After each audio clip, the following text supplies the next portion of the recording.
E aí, pessoal, bora mergulhar numa história lá do Antigo Testamento, uma daquelas cheias de poeira e guerra, pra tentar descobrir como ela se conecta a uma narrativa muito, mas muito maior. Uma que, no fundo, promete explicar tudo.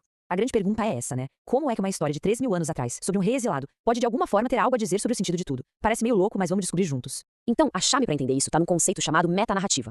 É um nome meio complicado, mas a ideia é bem simples. Basicamente, todos nós vivemos dentro de uma grande história, mesmo sem perceber.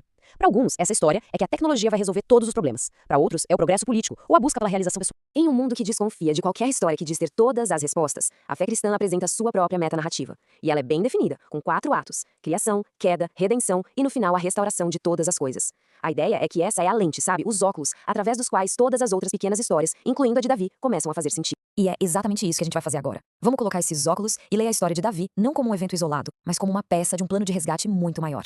E olha só que interessante. Quando a gente faz isso, 3 temas específicos simplesmente pulam do texto, formando um fio que nos aponta lá pra frente. Esses temas são justiça, resgate e despojo. Vamos ver como essa história antiga funciona quase como um trailer do que o Messias viria a fazer. Bora começar pelo primeiro tema, a justiça. É aqui que a integridade de Davi é confirmada do jeito mais inesperado que se possa imaginar. A cena começa com Davi numa situação que parece impossível. Uma verdadeira sinuca de bico. Pensa só, ele é o futuro rei de Israel, mas está exilado e marchando com o exército filisteu, o inimigo número 1 do seu povo, pra lutar contra Israel. É um beco sem saída tanto político quanto moral. Como é que ele escapa dessa sem trair sua nação ou ser morto pelos seus novos aliados? E aqui vem o ponto genial da história. A salvação de Davi vem justamente de onde ele menos espera, da desconfiança dos seus próprios inimigos.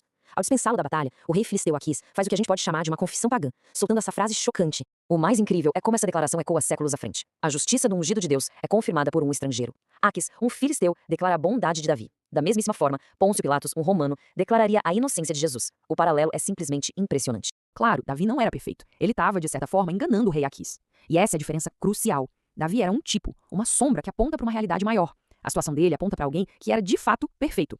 A santidade de Jesus meio que inverte a lógica do Antigo Testamento. Ele não é contaminado pelo que é impuro. Pelo contrário, a santidade dele é que é contagiosa e purifica. Davi escapa dessa cilada com a sua reputação intacta. Mas, ao voltar para casa, a história muda de tom de um jeito drástico. E a gente entra no nosso segundo tema, o resgate. Ele chega em Ziklag, a sua cidade, e a encontra em ruínas, completamente queimada. Aquela sensação de alívio que ele sentia se transforma em choque absoluto, na hora. E o pior ainda estava por vir. Não era só a cidade. Todas as famílias, as mulheres e as crianças tinham sido levadas como prisioneiras por um bando inimigo. O texto diz que eles choraram até não terem mais forças para chorar. É o fundo do poço. E nesse momento de desespero total, até a lealdade dos seus homens se quebra. Aqueles que o seguiram por anos no deserto agora falam em apedrejá-lo. Ele perdeu a cidade, a família e agora o exército. Esse é o momento que define tudo. Enquanto o rei Saul, na sua crise, buscou uma feiticeira, Davi, no seu momento mais sombrio, busca Deus. Dizem que a crise não constrói o caráter, ela só revela o que já está lá. É exatamente isso. Fortalecido, Davi parte em perseguição e alcança uma vitória completa. E o texto enfatiza algo fundamental. Nada lhes faltou, Davi trouxe tudo de volta. Essa frase tem um peso imenso. Isso nos conecta a um conceito teológico chamado recapitulação. A ideia é que Cristo, como um novo Adão, veio para triunfar onde o primeiro Adão falhou, e com isso, recuperar tudo que foi perdido.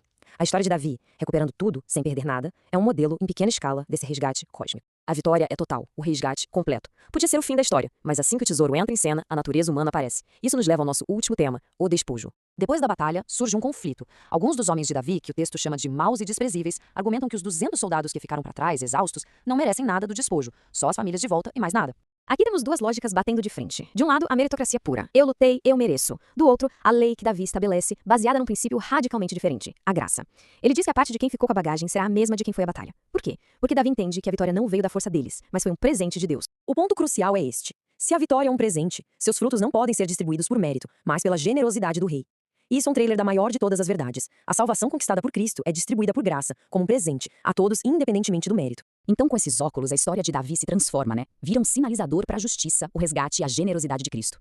Mas, e pra gente hoje? O que isso significa? Vamos pensar em 3 áreas. Na vida pública, como refletir a justiça em meio ao caos. Nas crises, onde a gente busca força quando a nossa Ziklag pessoal está em chamas. E na generosidade, se tudo é um presente, como isso não nos liberta para servir e ser radicalmente generoso? E isso nos deixa com uma reflexão final. Se a vitória não depende do nosso mérito, mas da graça do rei, como isso muda a forma como a gente vê não apenas as nossas falhas, mas também os nossos sucessos?